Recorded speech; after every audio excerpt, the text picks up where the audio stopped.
El antiguo Egipto no fue el paraíso dorado de los libros de historia, fue una realidad brutal, sucia y paranoica.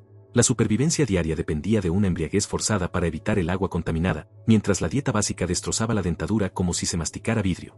Era una civilización de contradicciones extremas, se envenenaban con plomo por estética y curaban infecciones con excremento de cocodrilo, mientras vivían una libertad sexual impensable para la época.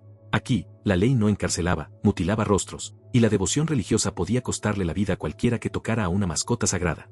Entre tecnologías de construcción que la ciencia aún no explica y el terror colectivo a unos días finales donde la realidad supuestamente colapsaba, esta es la crónica sin censura de la existencia en el Nilo. Esto es lo que realmente ocurría durante un mes en la vida de un egipcio. Mascotas sagradas, cuando matar un gato era sentencia de muerte. Hoy en día, si atropellas a un perro, es una tragedia.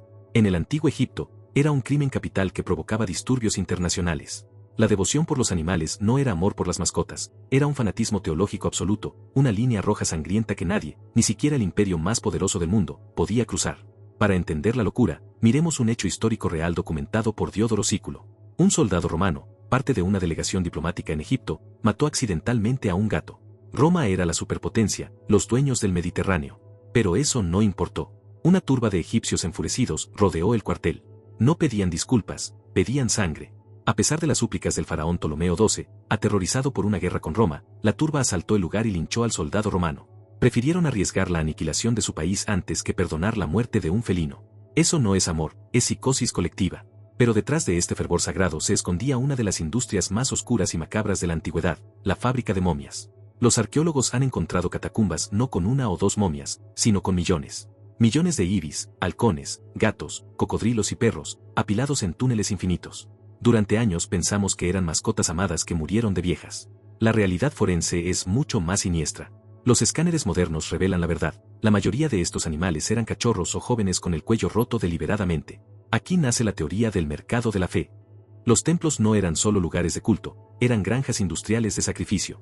Criaban miles de animales en condiciones de hacinamiento solo para ser matados, momificados y vendidos a los peregrinos como ofrendas express. Si quieres que la diosa Bastet te escuche, compra este gato momificado. Era una estafa religiosa a escala industrial. Imagina el hedor, el ruido de miles de animales enjaulados esperando su turno para ser desnucados por los sacerdotes, todo bajo la fachada de la santidad. Es la comercialización de la divinidad en su forma más cruda. Los peregrinos compraban estas momias creyendo que enviaban un mensaje a los dioses, sin saber que a veces compraban falsificaciones, momias rellenas de palos y barro que los sacerdotes vendían como animales reales para aumentar el margen de ganancia. Una sociedad capaz de linchar a un hombre por un accidente con un gato callejero, pero que al mismo tiempo mantenía una maquinaria industrial de matanza de gatos para lucrarse con la fe de los pobres. La dualidad perfecta de una civilización atrapada entre la devoción sublime y la corrupción absoluta.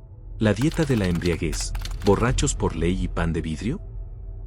Imagina un mundo donde el líquido vital, el agua, es tu sentencia de muerte. Un caldo de cultivo bacteriano tan infecto que un solo trago podría liquidarte en horas entre espasmos y fiebres. ¿La solución de esta civilización?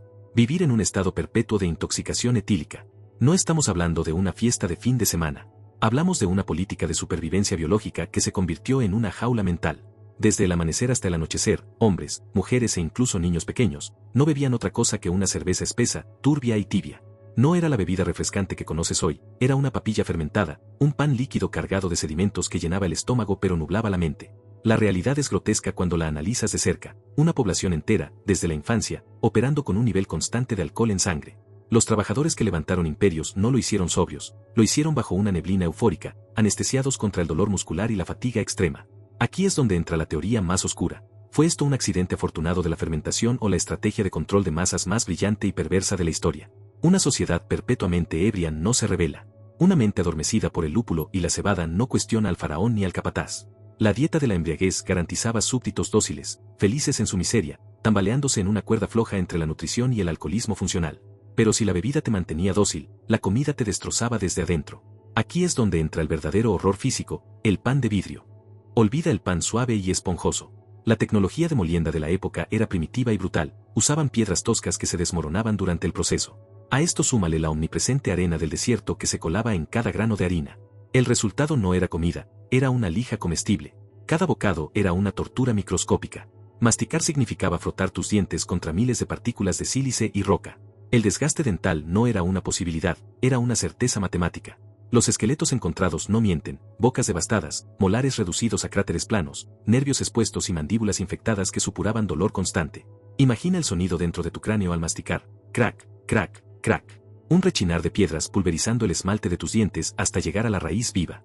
La gente no moría solo de enfermedades, moría de hambre porque el dolor de comer se volvía insoportable. Tenían 20 años y la sonrisa de un anciano decrépito. Y ahí radica la cruel ironía de este sistema. Para aliviar el dolor agonizante de una boca llena de nervios expuestos, ¿qué hacían? Bebían más de esa cerveza espesa. Un ciclo perfecto de sedación y destrucción. Vivían borrachos para olvidar que comían vidrio. Una sociedad construida sobre espaldas adormecidas y sonrisas rotas, donde la sobriedad era tan peligrosa como el agua del río. Belleza mortal, plomo en los ojos y la obsesión por la calvicie. Si miras los jeroglíficos y las estatuas, ves una civilización de pieles lisas, cabezas afeitadas y ojos penetrantes marcados por líneas negras perfectas. Nos han vendido esto como el pináculo de la elegancia y la moda antigua. Mentira. No era moda, era una guerra biológica desesperada contra la inmundicia y una lenta sentencia de muerte disfrazada de cosmética. Empecemos por la obsesión con la calvicie. Olvida la idea de una elección estética refinada. La realidad era que el entorno era un caldo de cultivo para parásitos. Los piojos no eran una molestia ocasional, eran una plaga bíblica constante.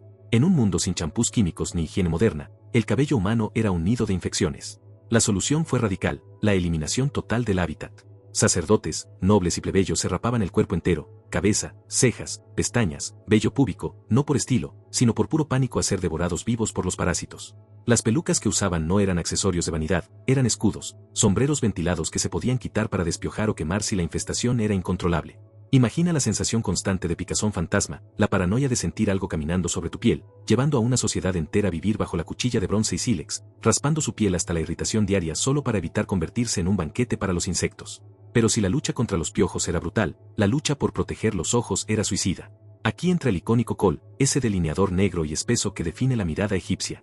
Nos han dicho que era para protegerse del resplandor del sol del desierto, como los jugadores de fútbol americano moderno, o para repeler a las moscas que transmitían infecciones oculares. Y es cierto, funcionaba. Pero el precio era astronómico. El ingrediente principal de esa pasta negra era la galena, un mineral de plomo. Piénsalo un segundo. Se untaban plomo, un metal pesado altamente neurotóxico, directamente en la membrana mucosa más sensible y absorbente del cuerpo, el borde de los párpados. Día tras día, año tras año. Estaban bombeando veneno directamente a su torrente sanguíneo y a sus cerebros. El plomo no sale del cuerpo, se acumula. Causa daños neurológicos, locura, infertilidad, dolores abdominales agudos y fallos renales. Aquí surge una teoría inquietante que los historiadores a menudo pasan por alto. ¿Era esta civilización inconsciente de que se estaban matando lentamente, o sabían algo que nosotros no? Existe la hipótesis de que, al procesar el plomo, creaban sales de plomo que, en dosis bajas, estimulaban el sistema inmunológico produciendo óxido nítrico, matando bacterias oculares. ¿Pero a qué costo? ¿Podría ser que la supuesta estabilidad de esta cultura estuviera marcada por una nobleza que sufría de envenenamiento crónico por plomo? ¿Explica esto el comportamiento errático, las alucinaciones o la paranoia de ciertos faraones al final de sus vidas? Se maquillaban para no quedarse ciegos por infecciones, pero a cambio, sacrificaban su cordura y sus órganos internos. Era una ruleta rusa cosmética, ojos sanos en cuerpos envenenados. Una belleza literalmente mortal, donde cada trazo de delineador era un clavo más en su propio ataúd químico. La medicina del asombro, estiércol de cocodrilo y terapia de sueño. Bienvenidos a la sala de urgencias del mundo antiguo, un lugar donde la línea entre la genialidad médica y la locura absoluta no existía. Si te enfermabas aquí, tenías dos opciones, o te curaban con una precisión quirúrgica que desafía la lógica moderna, o te mataban untándote inmundicia en las heridas abiertas. Hablemos claro, su farmacopea era una galería de los horrores. Para esta civilización, el excremento no era un desecho, era un ingrediente activo. Imagina tener una herida profunda, sangrante y pulsante. En lugar de desinfectante, el médico aplica una pasta caliente hecha de estiércol de animal. La lógica era mágica, repeler a los espíritus malignos con el mal olor, pero la realidad biológica era una sentencia de tétanos y gangrena masiva. Pero el uso más grotesco se reservaba para las mujeres. ¿El método anticonceptivo de vanguardia? Un pesario vaginal hecho de estiércol de cocodrilo mezclado con miel. Piénsalo, introducir heces de un reptil depredador en el interior del cuerpo humano como barrera física. Si bien la acidez del excremento podía matar espermatozoides, el verdadero anticonceptivo era la infección pélvica crónica que probablemente dejaba estéril a la mujer o muerta. Era una ruleta rusa ginecológica jugada con bacterias fecales. Sin embargo, y aquí es donde la mente estalla, estos mismos carniceros del estiércol eran capaces de abrir un cráneo humano y mantener al paciente vivo. La trepanación. Perforar el hueso del cráneo para aliviar la presión o liberar demonios. Hemos encontrado cráneos con agujeros perfectos, bordes lisos y cicatrizados. ¿Sabes lo que eso significa? Que el paciente sobrevivió. Sobrevivió a que le taladraran la cabeza con herramientas de piedra y bronce, sin anestesia, sintiendo la vibración del raspado en su propio cerebro, y vivió años después para contarlo. ¿Cómo es posible tal nivel de éxito quirúrgico conviviendo con la medicina de la inmundicia? Aquí entramos en el terreno de lo inexplicable, en los templos de sueño. Cuando la medicina física fallaba, acudían a la incubación. El paciente no iba al médico, iba al templo a dormir. Pero no era un sueño normal. Era un coma inducido. La teoría más inquietante sugiere que estos diagnósticos no venían de la observación, sino de un contacto directo con algo más. El aire en estos santuarios estaba denso, cargado de humos pesados de inciensos desconocidos y hierbas quemadas. Hoy sospechamos que usaban potentes cócteles psicoactivos, loto azul, opio, belladona, para inducir estados alterados de conciencia. Los sacerdotes no te hipnotizaban simplemente, te drogaban hasta romper la barrera de la realidad. En ese estado de trance alucinatorio, rodeado de serpientes sagradas que se deslizaban por el suelo del templo, el paciente y el sacerdote veían a las entidades. No eran sueños, eran visitas. La teoría sugiere que las recetas médicas complejas no fueron descubiertas por ensayo y error, sino dictadas por estas entidades durante los viajes psicotrópicos. ¿Era la trepanación una técnica enseñada por humanos, o una instrucción susurrada por una alucinación colectiva que les dijo exactamente dónde cortar para no matar? La medicina antigua no era ciencia, era un pacto oscuro entre la suciedad biológica más baja y las alucinaciones más altas. Te curaban con caca de cocodrilo o te drogaban hasta que los dioses te decían cómo operar un cerebro. En ambos casos, tu vida estaba en manos de la locura. Crimen y castigo, la ciudad de las narices cortadas. En nuestro mundo moderno, creemos en la rehabilitación. Construimos prisiones con patios y bibliotecas. En el mundo antiguo, la justicia no buscaba reformarte, buscaba marcarte. Tu cuerpo era el lienzo donde la ley escribía su sentencia para siempre. No existía el concepto de cumplir tiempo. Si robabas, estafabas o conspirabas, el castigo era inmediato, visceral y permanente. La cárcel no eran 4 paredes, era tu propio rostro arruinado. Bienvenido a la realidad de la mutilación legal. La sentencia más común y temida para crímenes graves no era la muerte rápida, sino la rinectomía, la amputación total de la nariz. Imagina el proceso, sin anestesia, un verdugo cercenando el cartílago y la piel, dejando un agujero oscuro y resonante en el centro de tu cara. No solo era dolor físico, era la destrucción de tu identidad humana. Sin nariz, dejabas de ser una persona a los ojos de los dioses y de los hombres, te convertías en un monstruo respirante. Pero el horror no terminaba ahí. No te dejaban volver a casa para esconder tu vergüenza. El Estado tenía una solución final para esta masa de desfigurados, rinocolura. Los textos históricos la mencionan con un escalofrío, una ciudad fortaleza construida en los confines más hostiles del desierto, cerca de la frontera con Gaza. No era una colonia penal normal. Era una ciudad habitada exclusivamente por convictos sin nariz. Imagina, si te atreves, la vida dentro de esos muros. Los 5 días malditos, el terror de los días epagómenos. Imagina que el año no termina, sino que se rompe. Para los antiguos egipcios, el calendario perfecto tenía 360 días. Todo funcionaba bajo el Maat, el orden cósmico. Pero el año solar real tiene 365 días. Esos 5 días sobrantes no eran un bonus de vacaciones, eran una grieta en la realidad, un error en la Matrix del universo conocido como los días epagómenos. Durante 360 días, los dioses protegían a Egipto. Pero durante esos 5 días finales, las barreras entre los mundos se disolvían. Eran días fuera del tiempo, un limbo cronológico donde las leyes de la física y la magia dejaban de funcionar correctamente. El terror era real y palpable. Los papiros nos dicen que la gente paralizaba sus vidas. Nadie trabajaba, nadie viajaba, nadie empezaba proyectos. Era un confinamiento absoluto impulsado por el pánico espiritual. ¿Por qué? Porque según la mitología, estos fueron los días en que nacieron los dioses, incluyendo a Set, el dios del caos, la tormenta y la violencia. Se decía que Set no nació de parto natural, sino que desgarró el costado de su madre para salir. Esa violencia impregnaba el aire. Aquí es donde la historia se mezcla con el terror cósmico. Al estar fuera del tiempo, la protección de los amuletos y los hechizos habituales fallaba. Imagina una sociedad obsesionada con la magia protectora dándose cuenta de que, por 5 noches, sus escudos están apagados. Las calles quedaban desiertas, sumidas en un silencio sepulcral.